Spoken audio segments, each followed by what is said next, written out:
You're listening to the Coach's Journey podcast, exposing the struggles and celebrating the successes in the life of coaches who are action takers and creating authentic impact in today's world. Whether you're just starting out, expanding your reach, or exploding your impact, you're in the right place right now. Stay tuned and be sure to subscribe to this podcast. Now, here are your hosts of the Coach's Journey podcast. Let's go travel. Let's do that. Let's go travel. Yes. How many out there? I don't know about y'all. I'm ready to go again. This is the most I've been in one place in 20 years. Like I'm not a tree. Yeah, I love that. There's a quote around that. Right. I am not a tree. I'm not Or a tumbleweed. I'm a tumbleweed. Yeah. I am.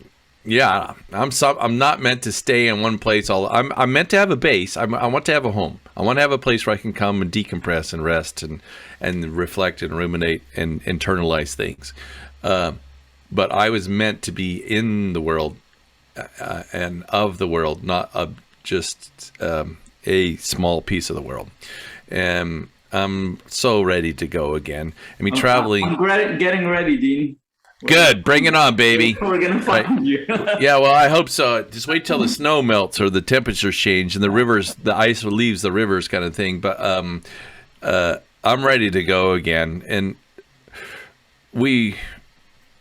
traveling is so. I actually have a meeting on Sunday with the parents and the students that I'm taking into the Amazon rainforest this summer, and I'm sure they have concerns that we will address those. But the planning and the logistics has already gone into what to do. You know, you have contingency plans if everything goes sideways, kind of stuff. But we can't sit here and wait for the world to be perfect to engage with it, and we need to be reminded of that.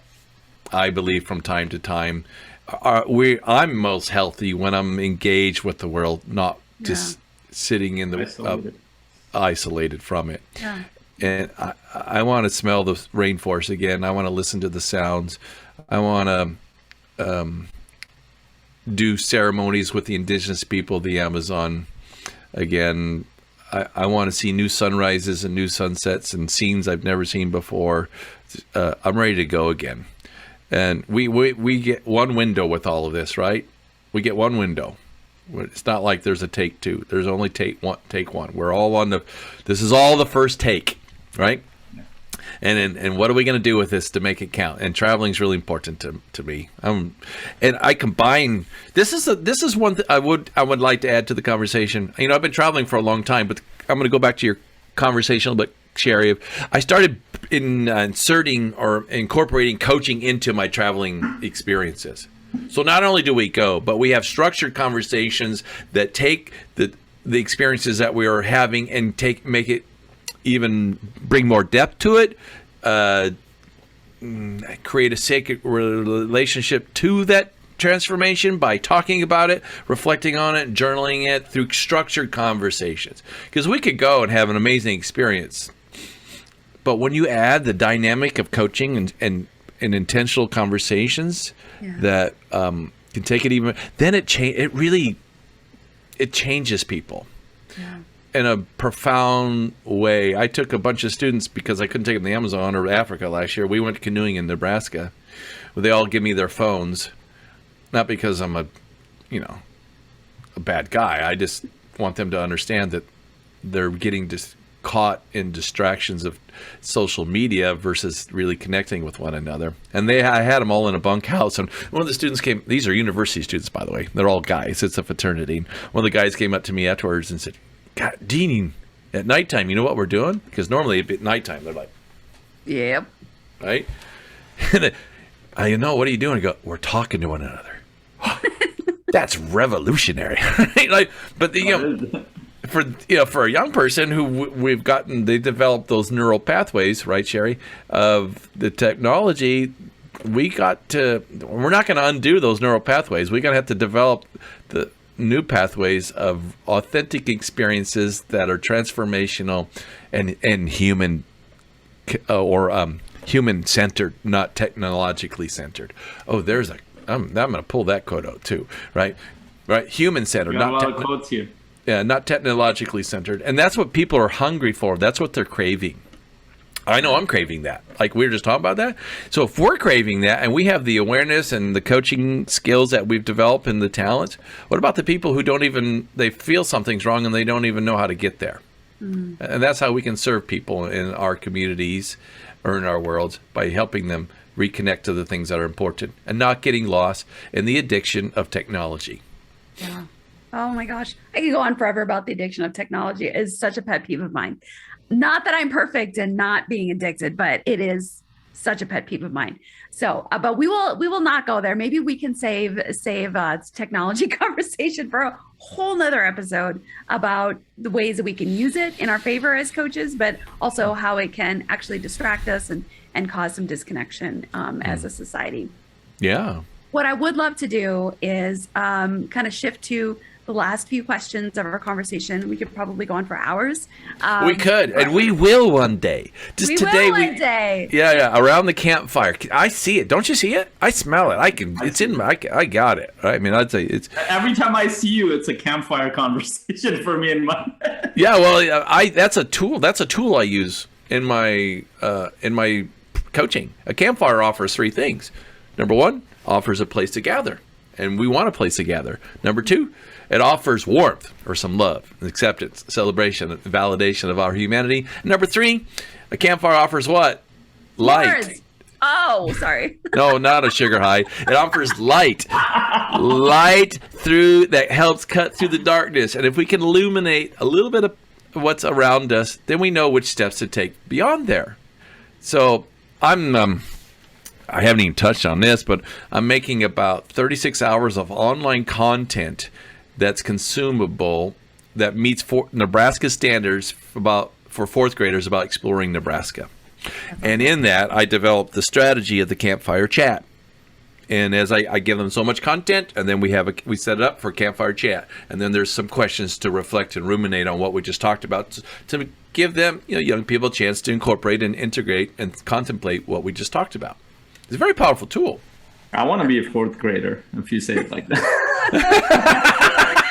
Well, Faisal, the part of you still is a fourth grader. That's what I love about you, buddy. There's still that playfulness in that's mixed in with all that wisdom that's come through as you've walked through the fires of the alchemy of life.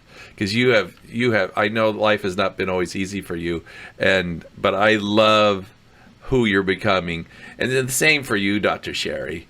I don't know all your background either, but I love how you show up and how you continue to learn and grow and growing into the best version of yourself. It's such a joy to be with you guys. Okay, sorry, that's not the end of the podcast, but it just came out of me at this point in time. What did you want to? What were your questions, Dr. Sherry? So, Dean, what is one of the most influential books that you have read for your coaching journey?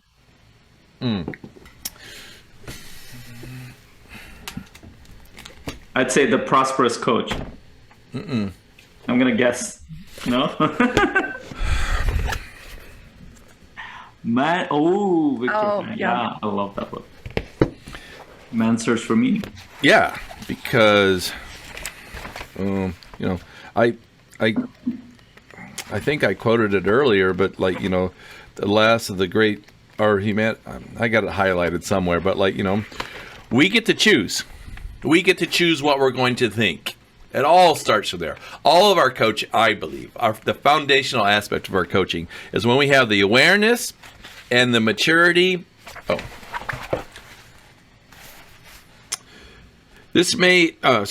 Everything can be taken away from a man or a woman, okay? But one thing, the last of the human freedoms, to choose one's attitude in any given set of circumstances, to choose one's own way. Love it. And if you don't have that, you can have all the other stuff to be a successful business person and blah, blah, blah. But that is the cornerstone, I believe, of coaching, to help people understand and embrace and celebrate that we get to choose. That we get to choose. It's not a burden, it's a gift.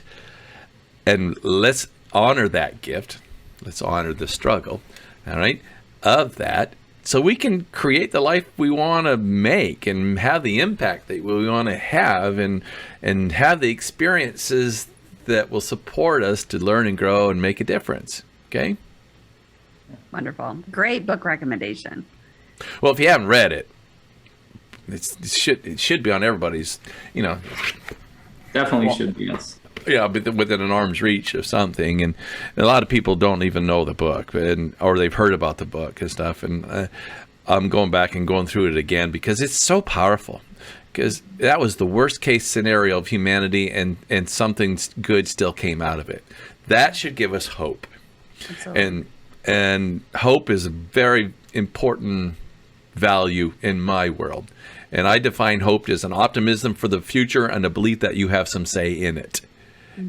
And coaching allows us to help people understand that they have some say in their future and that they can impact how tomorrow shows up, and they can by impacting who they are today. Dean, as you are traveling all over the world and having impact both abroad and even in your hometown, what are some of the things that you do as hobbies? You've kind of alluded to some of them already. But what do you do in your quote unquote off time? Are we on? God, we're going to have a whole podcast about Quotes. Well, you could actually. Well, my brother has a ranch. I love going there. I was just there last weekend. Spending time, being a good brother, being in nature. I love to canoe. I really love to canoe. I love floating on the water. I like not canoeing lakes. I like on a river because there's just some part of me that loves the movement of it, the energy of it. I remember I was on 20-hour bus rides sometimes to Nepal or India, and I just loved it. And I remember having that insight. Not that I like sitting on a hard seat for 20 hours, but it was the idea that I felt like I was moving and I was connected to the natural part of me that was meant to move.